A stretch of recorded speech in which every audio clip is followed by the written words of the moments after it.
আচ্ছা, আপনারা সবাই তো ভগবান শঙ্করের গলায় একটি সাপকে দেখেছেন, কিন্তু আসলেই এই সাপটি কেন থাকে বা এই সাপটিকে ভগবান শঙ্কর কেন রাখে আর এই সাপটি কে?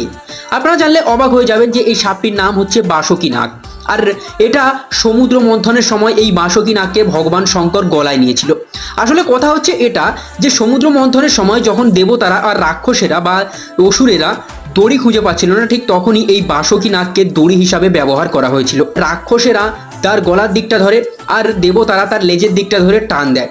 আর তারপরে বাসুকী নাগের অনেক কষ্ট হয়েছিল বা অনেক শরীরে অনেক ক্ষতবিক্ষত হয়ে গেছিল। আর সমুদ্র মন্থনের সময় যখন হলাহল নামের বিষ ওঠে, তখন সমস্ত দেবতারা আর সমস্ত অসুরেরা সেই বিষ দেখে পালিয়ে যায়। আর তারপরে ভগবান শঙ্কর এসে সেই বিষটিকে পান করে নেয়, আর তার সাথে সাথে এই বাসুকী নাগ সেই বিষটিকে হাফ পান করে নেয়। এরপরেই ভগবান শঙ্কর তার সাহস আর তার ত্যাগ দেখে ঠিক সেইখান থেকেই এই বাসুকী নাগ সাপকে ভগবান শঙ্কর বা বাবা মহাদেব নিজের গলার